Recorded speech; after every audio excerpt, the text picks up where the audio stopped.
مرحبا أحبائي، كيفكن؟ شو أخباركم؟ إن شاء الله تكونوا بألف خير. معكم مطبخ مرزقار، أهلا وسهلا فيكم. اليوم رجعت لكم بفيديو جديد. اليوم الفيديو رح أعمل ملوخية ورز، وطبعا أنا عم أشتغل رح أقلكم المقادير وطريقة الشغل ورح أقلكم بخطوة بخطوة. أول شي بلشت بسلق الدجاج، وطبعا الدجاج حطت له بصلة وورق غار وملح. اكتر من هيك ما حطيت لانه بدي المي ما بدي اياها تطعم كتير. اذا بتشوفوا انا ام رزقار عم تطبخ بالزيت الزيتون الملوخيه فرح تستغربوا. فلا، الملوخيه اصولها بتنطبخ بالسمنه، وبالسمنه تكون طيبه، يعني سمنه حيوانيه.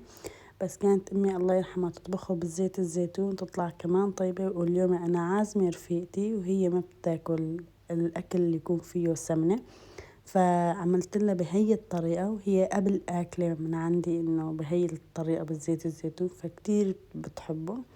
فحبيت أساوي شوف الضيف اللي بتجي لعندي شو الأكلات اللي بتحبها، اللي ما بتحب السمنة ولا بتحب الزيت، بحب ساوي على اللي هي بتحبه مشان تاخد راحتها بالأكل. وبتعرفوا دنيا الصيام، فلهيك إنه بحب الضيف شو بحب أساوي. بعد ما قليت الملوخية راح أضيف زيت الزيتون ومعلقة كبيرة ثوم مهروس، معلقة كبيرة كزبرة يابسة، وراح أضيف نص الثوم اللي مقطعتهم، راح أقليهم كتير منيح، وراح أضيف الملوخية اللي محمصتها فوقهم، وراح أحركهم كتير منيح قدر دقيقتين 3. وبعدين أضيف مرقة الدجاج.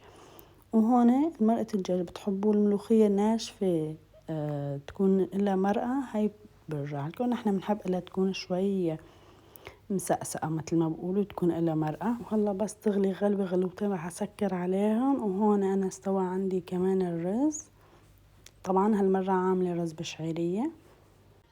ولهون بينتهي الفيديو تبعي أحبائي، بتمنى تنال إعجابكم. لا تنسوني باللايك وبالشير سبسكرايب، تفعيل زر الجرس ليصلكم كل شي جديد.